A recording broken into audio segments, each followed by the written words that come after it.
Hi guys! Welcome back to my YouTube channel. This is Cecile. Meron tayong 30 minutes na pamamaraan in the morning para magkaroon tayo ng routine para maiwasan natin ang mga simptomas ng anxiety, panic, at depression.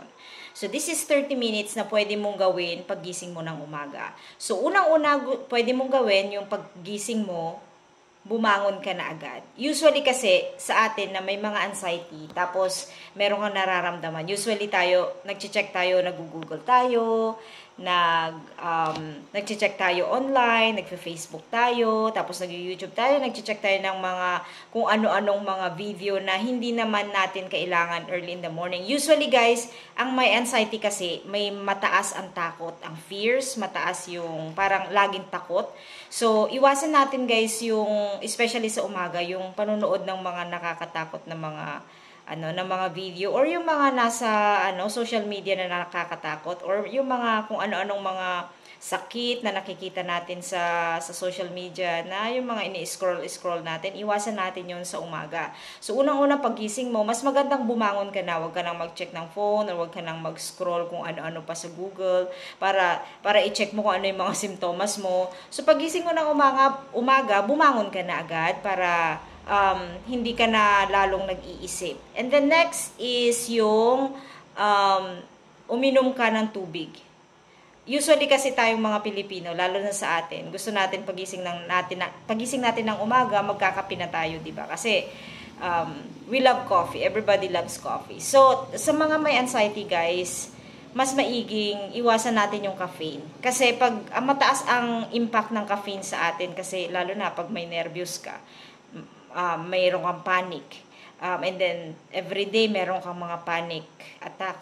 So, iwasan natin yung pag-inom ng kape. So, instead of drinking coffee, pwede ka lang uminom na lang ng tubig para hindi ka ma-dehydrate. Kasi guys, pag na-dehydrate tayo, lalo tayong nagkakaroon ng mga physical symptoms. Kaya iwasan nating ma-dehydrate. Kaya pagising ng umaga, mas magandang uminom tayo ng tubig.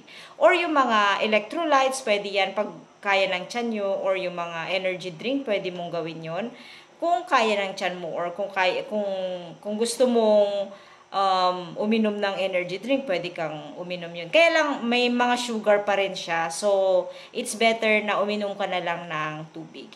And then next is yung kumain ka ng mga light food. Oatmeal, mga ganyan. Mga oatmeal na may mga prutas, pwede mo siyang kainin. Or, iwasan natin sa umaga guys, yung mga greasy food, yung mga may mga oil. It's better na kapag kakain ka ng egg, it's better na boiled egg. Fry food, no, in the morning. And then, more on fruits. And then, boiled egg. Pwede kang mag-quick oatmeal with fruits. Pwede mo siyang gawin yon early in the morning. And then, afternoon, mga light food lang, pwede kang mag 10 minutes or 15 minutes exercise. And pwede mo siyang gawin yung mga cardio physical exercise, mga light exercise lang. And then, pwede mong gawin din yung mga breathing exercise.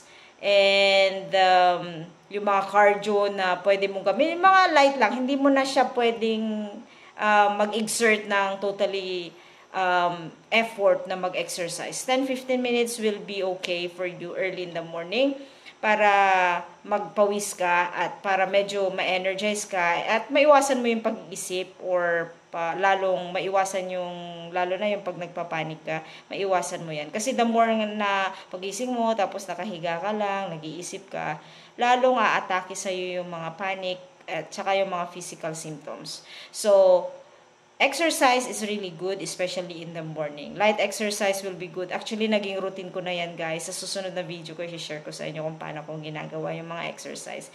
And then next is, afternoon, pwede mo siyang gawin yung cold shower.